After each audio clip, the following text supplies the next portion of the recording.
Alright then, it's time for a Kha'Zix game, and this one actually will have a commentary unlike last time's rant.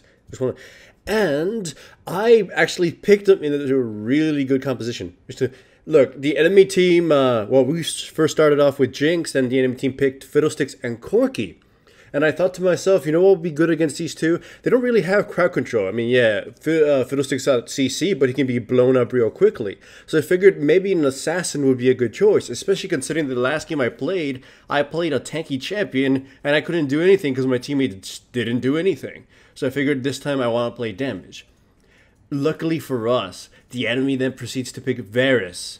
And I would assume it's mid because at the time, you know, LCS, mid, Varus, I don't know, it's becoming a thing. So, two assassins against Varus, Corki, and Fiddlesticks. That was just boner-inducing.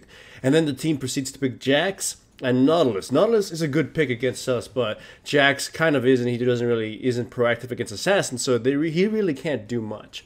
Anyways, attack damage red, attack damage queens, armor yellow, magic resistance blues, and 2190 masteries, the basic stuff for Kha'Zix. First gank against the Varus, it doesn't, result in a kill because Zed is too far away, and Varus is too close to his tower, but it results in chunking him down. This is important for the Zed because he's been pushed to the tower. And he doesn't have an ignite either, so you can't really just insta-burst somebody down. Since Varus is very low and I figure we can kill him, I just wait around and wait for Zed to go in. Varus pops his flash, we go in, and we manage to nuke him down, and we both survive. This is a very, very crucial thing. Varus no longer holds any sway in mid lane, and Zed can proceed to kill him.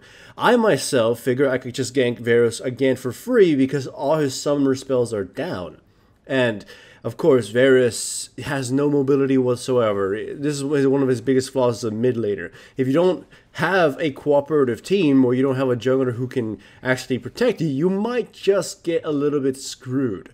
So I'm just waiting for my opportunity for Varus to get close to Zed for either farm or for harass. Zed, on the other hand, has different plans. He just goes straight in. So I follow in pursuit and we just help him kill Varus, and again, he survives with but a sliver of health. And if Fiddlesticks has shown up a little bit earlier, we might have actually died for that. So yes, Varus is completely out of the game now. Even worse because he bought a Tear of the Goddess, so he essentially saw no power increase throughout this, while Zed totally did. So Zed can proceed to just ham blast Varus at any point he wants. So mid lane is completely dominated right now. I can focus my attention elsewhere, like bottom lane.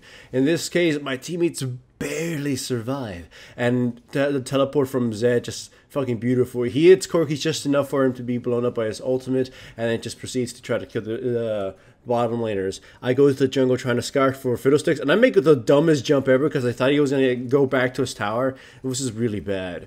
Zed comes in to help me assist in killing them, and I don't even know why they stuck around for so long. They're not healthy enough to fight this. They're not healthy enough to... Hell, both of them together would probably not have done anything to me. I just walk away. So we get blue out of that. We got 2 kills, and we get dragon too. Yeah, it's one of those games, but on Tuesdays and Thursdays, I usually raid on World of Warcraft or do something like that. So I don't really have the time to make any of my complex videos, but still, I think this one's a worthwhile one to upload just because this kind of team composition, they fell into it. They saw the Kha'Zix and Zed was countering Corki and Fiddlesticks, and they didn't choose to respond to 2 assassins. They didn't choose to respond to the fact that we may not have a tank on our team, that we may be lacking AP as well. So the Varus and the Jax picks could have been tailored to be as such. The Varus pick was really detrimental, and as you can see, it's totally not paying off for them. The enemy team engages my teammates in mid lane and actually ends up picking up two of them right there, Jinx and the Sona. They follow Zed, but Corki doesn't continue to follow them either, so we figure Varus by himself, he doesn't have a lot of power, so we might be able to snipe him. So me and Zed pretty much just poke at them down. Zed goes in for the damage, and we finish off Varus. We're basically nearly free, actually. Zed gets to survive. I get to survive. Corki ends up just trying to do something, but doesn't have the mana to chase or anything, so he just sort of wasted his time. I jumped the Nautilus because he was getting close to the Zed, and I was hoping he would... and I was trying to just scare him off because I didn't want Zed to be caught and maybe cheap kill or anything like that.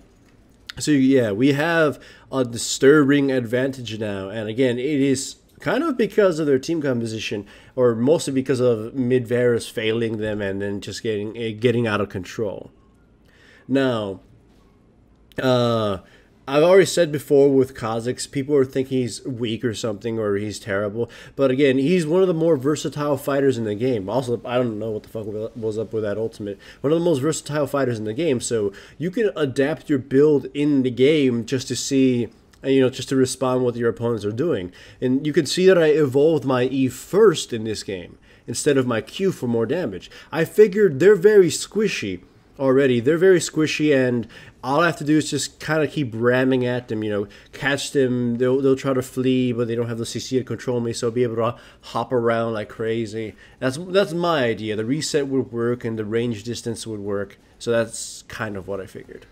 And of course, though, if I had leveled up my Q first, I probably would just insta-murder anybody anyways, but Zed would be doing the same thing too, so it's kind of better to both him and I just zone in and murder the back line and then escape, and then the Nautilus or the Jax who are still alive will easily get torn to pieces by the Vlad and the Jinx. In this case, though, we get surprised, ambushed by the Jax. We jump him, but then in comes Fiddlesticks with his ultimate, and I finally got dropped. If I had flashed upwards, I might have survived a tad longer and maybe inked out inked out with my own life. But unfortunately I died. Still doesn't matter, my team is way ahead, and you can already guess we're probably gonna win this. It's a quick, like I said, it's a quick match because raid day, hooray. Hellfire Citadel is coming out soon. If you guys play World of Warcraft, I know you'd likely be excited. So we proceed to just kind of absolutely dominate them. Kha'Zix is not one of my best champions at all, but even someone like with the ham hands like me can probably, can pull off shit with him. He's not that hard to learn, and I think his cost is still too high for people to play him in terms of IP, I mean. So you might not, if you don't have him already, it might be a little hard to farm up for him. But I would still totally recommend him as one of the best, or at least most consistent fighters in League of Legends. From the jungle, I mean.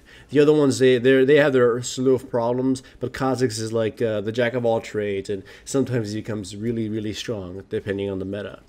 So yeah, he's probably one of the best, most worthwhile investments for your jungle roster, and I, again, totally recommend him. And of course, like, the enemy team tries to kill Zed. They don't achieve anything. They try, I think they try to follow through, and right here it's just kind of an anticlimactic victory, right? They just surrender and we win. Hooray for Kha'Zix and buddies. Yay. Alright, since this video was kind of a stump, I figured I should add something more to it. I already did talk about why I picked Kha'Zix and the team compositions, but I want to go more in depth about how I went about it.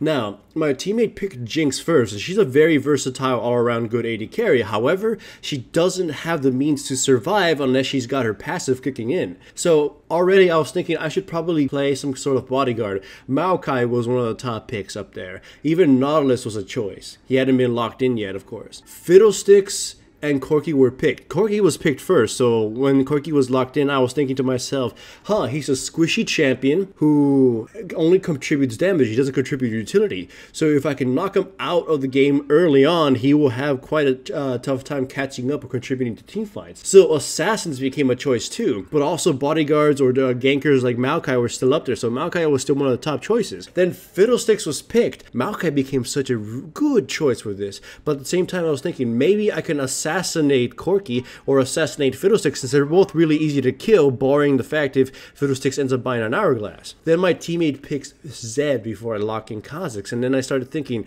perhaps I could pick an assassin of my own, Kha'Zix, to jump in and murder Corki and Fiddlesticks as well alongside him, and just sort of take out their damage before, a fight breaks out. Him and I have to disengage to do so. Jump in, kill somebody, disengage, and then just kind of, start off at an advantage. I was thinking about that, especially considering the last game I played, I was a tank and my teammates all failed. I failed too, so don't worry, it's not just me blaming them.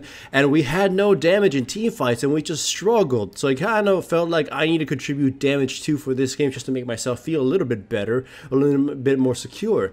To our great benefit, they picked Varus, another champion who can easily fall victim to assassins. So this was just a really great composition for my team.